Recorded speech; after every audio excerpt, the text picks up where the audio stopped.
Tonight, after weeks of celebrity appearances, get out the vote appeals, and more than 50 million early votes already cast, and with just 7 days to go until the polls close for good on the 2024 election, all eyes are on Washington, D.C., where Kamala Harris will make her closing argument. Good evening, everyone. We begin the readout tonight live in Washington, where Vice President Harris will very shortly give a major speech, perhaps the most important of her career, billed as her closing argument in the 2024 election, in a very pointed location. I think it's fair to say that no one knows more about closing arguments than Kamala Harris. Remember, before she was the Democratic presidential nominee, before she was vice president and a U.S. senator and California attorney general, she was a prosecutor. It was how she became a rising star in Democratic politics.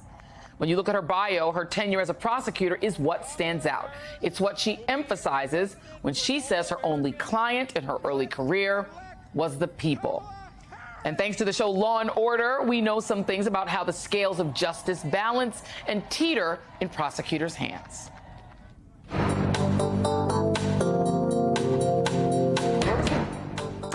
The legal drama, with its iconic opening title and sequence and 20 seasons worth of content, has shown millions of Americans how prosecutors go about making deals and plea bargains, the preparation of witnesses and evidence, and perhaps most dramatically, how they land their closing arguments when representing the people.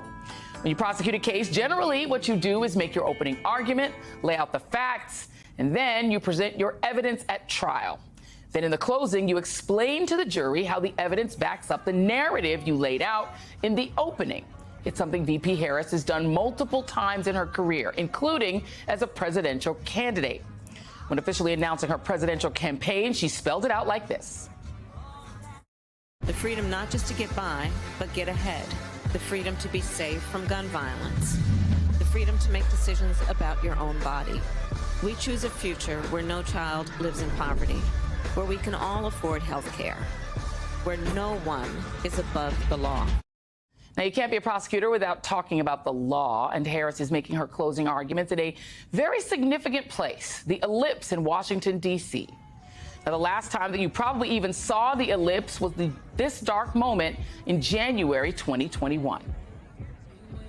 After this, we're going to walk down, and I'll be there with you. We're going to walk down.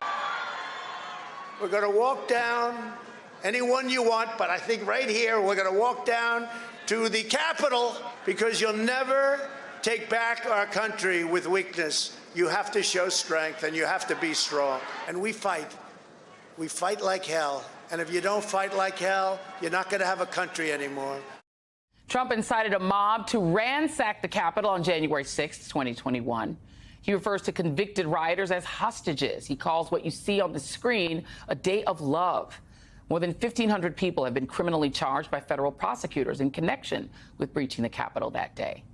Trump also faces federal and state criminal charges for trying to subvert the election. But Kamala Harris is not coming to Washington tonight to relitigate January 6th. She's coming to litigate Trump and his vision for the country versus her own. She's doing it in a way that is historic, significant, and fitting, really. It's a reminder of what happened that day under very different leadership and how we can avoid repeating it, because it won't just be a repeat. The next time will be much, much worse. Joining me now are my colleagues and friends, Rachel Maddow and Chris Hayes. Thank you both for being here and coming in a little early, doing a little early duty. Rachel, I want to go to you first. What do you think of the history that's being made tonight, the choice by Vice President Harris to go to the Ellipse to make this speech, and what you expect to hear? I don't know about what I expect to hear. I mean, we all know there's excerpts around. We've been told by the campaign what to expect in terms of overall themes. We've seen her on the stump doing so many interviews, so many appearances, so many rallies. I mean, we can kind of surmise contextually what she might say tonight, but I do think tonight is different. And I got to say, Joy, just as a citizen, I'm grateful that she is going to the Ellipse so that a new big political important thing happens on the Ellipse to supplant what our memory is of that place. To have had, as you just showed it, to have had a U.S. president standing there, you know, in that historic place with the backdrop of the White House in front of a crowd, telling them to go physically menace one of the branches of government in order to subvert the Constitution and install him without benefit of the people's consent. That ought to be wiped off the historical timeline. And she could have given this speech tonight from anywhere. She could have done, you know, she could have done this on the steps of the Lincoln Memorial. You know, you could pick a lot of places that would have a lot of historical significance. But to do it there is to say, you know what? It was not a proper point in American history to have a president here doing that. We are going to move on and do something different than that. This place will mean something different. We will effectively reconsecrate this ground for the Constitution and for this republic, and I will lead you as a president who respects both of those things. And I don't know if it's going to be a good speech. I don't know if it's going to be a turning point in the campaign, but I'm just grateful as a citizen that a big speech from the ellipse is going to mean something different than the way he left it.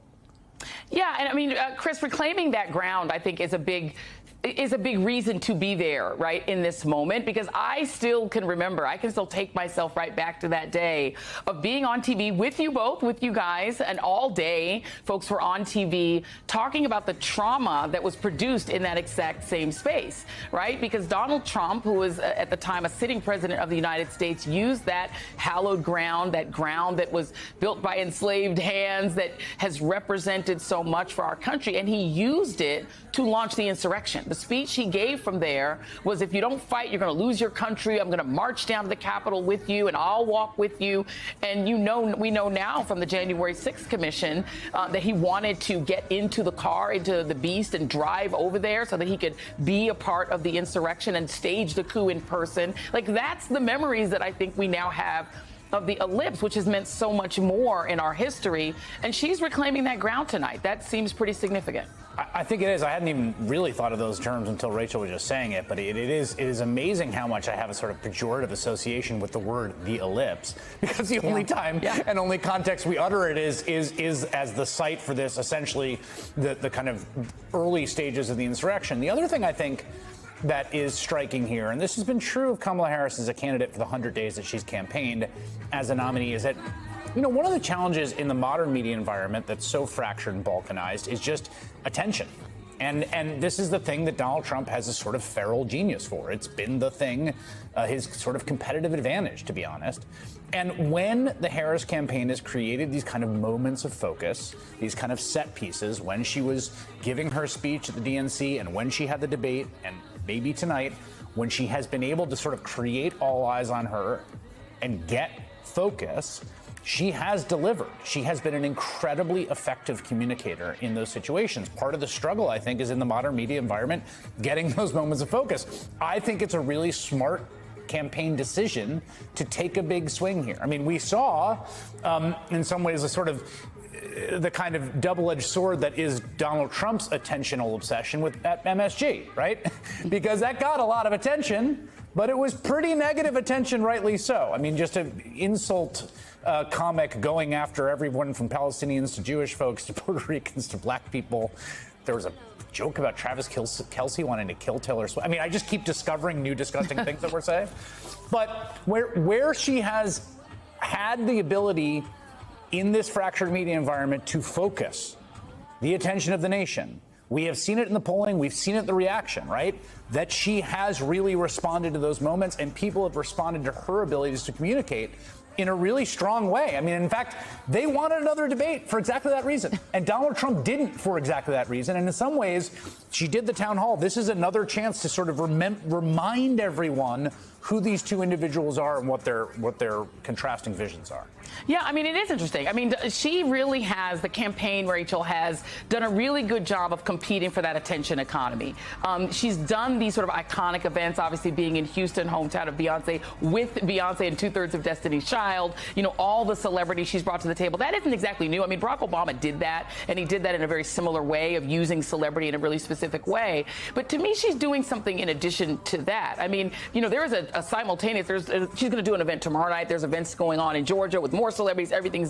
She's doing celebrity. But at the same time, I covered her 2019 campaign when she launched in 2019. And it's interesting, the themes were the same. She launched as Kamala Harris for the people. Her first ad said she's going to prosecute Donald Trump.